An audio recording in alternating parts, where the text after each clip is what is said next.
मोहनजोदड़ो नगर को विस्तार से बता चुके हैं, एक बार इसे रिवीजन कर लीजिए। मोहनजोदड़ो नगर ये सिंधु घाटी सभ्यता का सबसे विकसित और बड़ा नगर था। तो विश्व में प्रथम सुव्यवस्थित नगर कौन था? वो मोहनजोदड़ो। प्रथम वैज्ञानिक नगर भी कौन था? मोहनजोदड़ो विश्व में। और विश्व का सबसे विकसित और बड़ा प्राचीन जो नगर था वो कौन था? मोहनजोदड़ो। ठीक है, मोहनजोदड़ो का अर्थ क्या होता है? मृतकों का या शवों का टीला। इसे अंग्रेजी में माउंड ऑफ डेड के नाम से भी जाना जाता है। या इस कौन सी भाषा में? तो सिंधी भाषा में मृतकों का टीला कहा जाता है। ठीक है, मोहनजोदड़ो को ही सिंध का बाग भी कहा जाता है। सिंध का बाग किसे? मोहनजोदड़ो को। ठीक है, नेक्स्ट, मोहनजोदड़ो का खोज किनके द्वारा किया गया था? तो राखल दास बनर्जी के द्वारा खोज किया गया। कब? 1922 ईस्वी में। तो 1922 ईस्वी में राखल दास बनर्जी ने खोज किए थे मोहनजोदड़ो का। और मोहनजोदड़ो किस नदी के किनारे? तो सिंधु नदी के किनारे दाहिने किनारे पर स्थित नगर था। ठीक है, और archaeological survey of India, archaeological survey of India भारतीय पुरातत्व सर्वेक्षण विभाग के जो महानिर्देशक थे उस समय कौन थे? तो वे थे sir John Marshall. Sir John Marshall. तो सर जॉन मार्शल भारतीय पुरातत्व सर्वेक्षण विभाग के महानिर्देशक 1902 ईस्वी से 1928 ईस्वी तक रहे। और इन्हीं के निर्देशन में ही हड़प्पा नगर का खोज 1921 ईस्वी में दयाराम साहनी के द्वारा किया गया। और इन्हीं के निर्देशन में मोहनजोदड़ो नगर का खोज 1922 ईस्वी में राखल दास बनर्जी ने किए थे। ठीक है, तो आर्कोलॉजिकल सर्वे ऑफ इंडिया का जो प्रथम अध्यक्ष महानिर्देशक थे वे थे अलेक्जेंडर कनिंघम। और इसका जो स्थापना हुआ था वो 1861 ईस्वी में हुआ था। याद रखिएगा, किनके नेतृत्व में? तो अलेक्जेंडर कनिंघम के नेतृत्व में हुआ था। और उस समय गवर्नर जनरल थे लॉर्ड कैनिंग। तो लॉर्ड कैनिंग के समय में ही 1861 ईस्वी में भारतीय पुरातत्व सर्वेक्षण विभाग का स्थापना हुआ। प्रथम महानिदेशक यानी डायरेक्टर जनरल कौन बने थे? Alexander Cunningham. ये ध्यान दीजिएगा। नेक्स्ट देखिए, मोहनजोदड़ो का स्थान कहां पाया गया?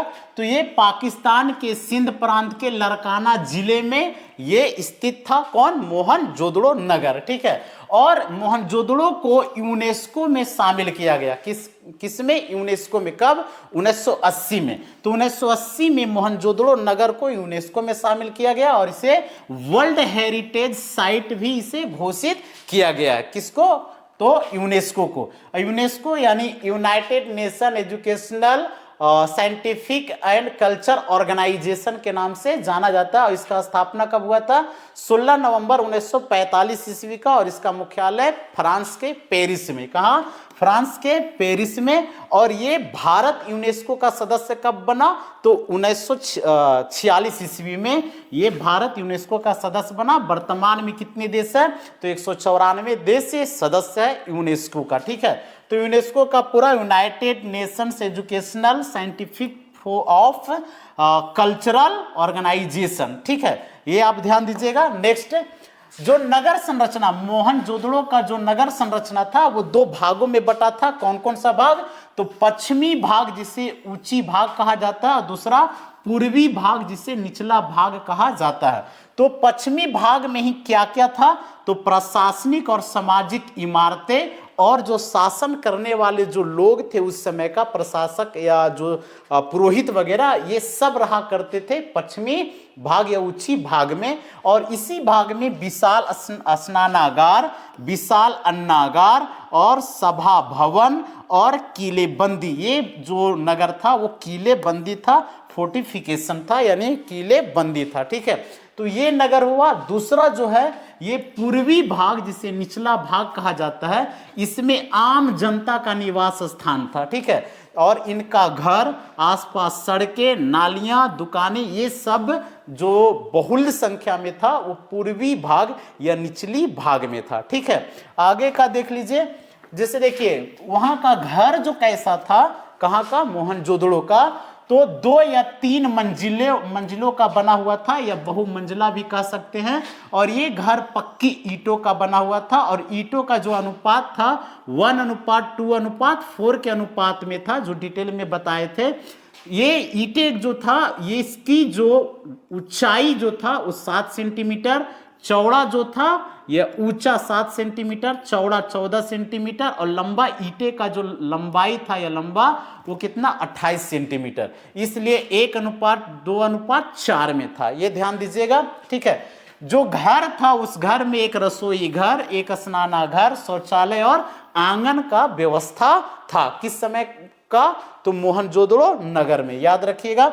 और जो नालियां, वो विश्व में सुव्यवस्थित नालियां थी। कैसी?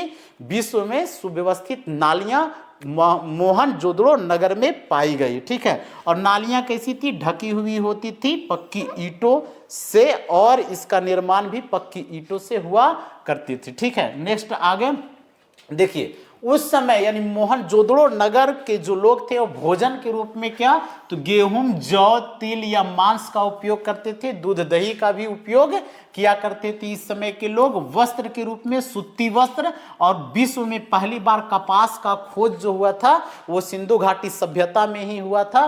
और कपास को यूनानियों ने क्या कहे हैं? सिंडन के नाम से सांकेतिक किए हैं, याद रखिएगा। आभूषण के लोग, मोहनजोदड़ो नगर के जो लोग थे वो आभूषण में शंख या पत्थरों का बना आभूषण का उपयोग किया करते थे। ठीक है, और भी धातुओं या वस्तुओं का उपयोग किया करते थे, लेकिन इसकी संख्या बहुलता में थी सबसे ज्यादा में। ठीक है, बृहत स्नानागार जो ग्रेट बाथ था, इसकी जो लंबाई जो थी वो 11 यानी 11.88 मीटर इस लंबी, और 7.01 मीटर इसकी चौड़ाई, और 2.43 मीटर इसकी गहराई थी। किसकी? तो बृहत स्नानागार की लंबाई जो था 11.88 मीटर लंबाई, और 7.10 मीटर ये चौड़ाई, और 2.43 मीटर ये गहराई था। ठीक, किसका? बृहत स्नानागार। यहां से भी प्रश्न पूछा जाता है, और ये मिला कहां? मोहनजोदड़ो में। ठीक है, मोहनजोदड़ो से निम्न प्राप्त अवशेष, मोहनजोदड़ो से क्या क्या प्राप्त हुआ है? तो बृहत स्नानागार मोहनजोदड़ो से, बृहत अन्नागार ये मोहनजोदड़ो से, कांसे का नर्तकी की बालिका मूर्ति या कांसे का नृत्यरत नारी या बालिका की मूर्ति, ये मिला है कहां से? तो मोहनजोदड़ो से। ठीक है, सूती वस्त्र भी मिला है कहां से? तो मोहनजोदड़ो से मिला है। और पुरोहित राजा का प्रतिमा जो मिला है ये मिला है कहां? मोहनजोदड़ो से। और पशुपति शिव जैसी आकृति, ये इसमें कितने जानवर थे? कितने जानवर? 4, हाथी, बाघ, गेंडा और भैंसा। ठीक है, 4, बाकी 2 नीचे, 2 हिरन जो था वो नीचे। तो कुल मिलाकर जानवर कहा जाए तो 5, और ऐसे हिरन को छोड़कर कितने? 4। ये सब आपको बता दिए हैं। नेक्स्ट, इसका पतन, मोहनजोदड़ो का पतन का मुख्य कारण क्या था? तो बाढ़। बहुत सारे इतिहासकार कहते हैं नदी की दिशा बदलने के कारण हुआ, बहुत सारे और कहते हैं महामारी के कारण हुआ, और भी इतिहासकार कहते हैं कि आर्यों के आक्रमण के कारण हुआ। तो लेकिन ये बहुत ज्यादा विवादित है, सबसे ज्यादा उपयुक्त बाढ़ के कारण इसका पतन हुआ। ठीक है, तो ये सारे जो है वो डीप में बता चुके हैं। ठीक है, अब यहाँ पे ध्यान दीजिए, ये भी आपको बता चुके हैं कि देखिए बृहत स्नानागार कहां से मिला? मोहनजोदड़ो से। शिव जैसी आकृति, पशुपति शिव जैसी आकृति कहां से मिला? मोहनजोदड़ो से। और पुरोहित राजा का जो है ये कहां से मिला? मोहनजोदड़ो से। और ये जो कांसे का नृत्यरत या नर्तकी की जो मूर्ति है बालिका का, ये कहां से मिला है? तो ये मोहनजोदड़ो से, याद रखिएगा। ये सारे प्रश्न पूछे जाते हैं। ठीक है, आज यहीं तक, थैंक यू।